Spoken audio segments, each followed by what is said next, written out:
दरम्यान छगन भुजबळांना मंत्रिपद मिळाल्यानंतर अनेक जण अभिनंदन करत असताना काही जण नाराजी व्यक्त करतात। अजित पवार जातीयवादी लोक पोसायचं काम करतात, अजित पवार प्रचंड मोठी चूक करतात, याच्या परिणामाला त्यांना सामोरं जावं लागेल अशी प्रतिक्रिया मनोज जरांगे यांनी दिली आहे।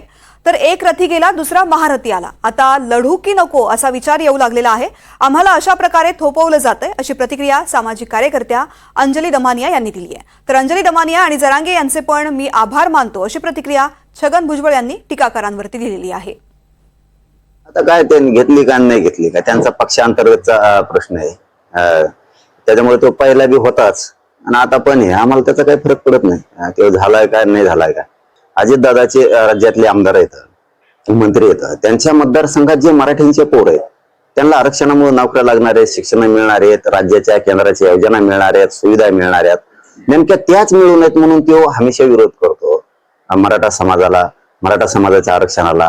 हे जातीवादी लोक पोसायचं हा काय प्रकार आहे अजितदादाचा? कारण तुम्हाला याच्यातलं सांगतो की अजितदादांना याचे खूप मोठे परिणामाला सामोरं जावं लागणार आहे की ह्यो छगन भुजबळला काय दिलंय म्हणता, आता तुम्ही याला तात्पुरतं नादी लावलं दिसतं चॉकलेट बहुतेक, मला 100% वाटतंय की तात्पुरता आनंद आहे त्याला, जिल्हा परिषद पुरतं दिला असेल, हाना म्हणले असेल थोड्या उड्या आणि पुन्हा त्यांचं विरजन पडल, 100% पुन्हा त्यांच्या आनंदावर विरजन पडन असं वाटतंय। शंका तीच तात्पुरतं दिलंय।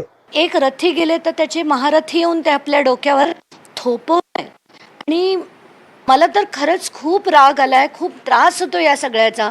आणि मी आता सिरियसली विचार करते की लढू की नको, म्हणजे एवढे लढे देऊन ज्या व्यक्तीविरुद्ध लढले त्याला तुम्ही पुन्हा मंत्री म्हणून थोपवताय।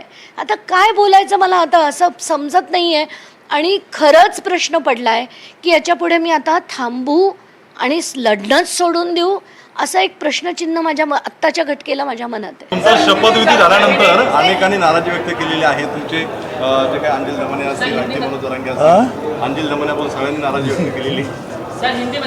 त्यांचे मी आभार मानतो।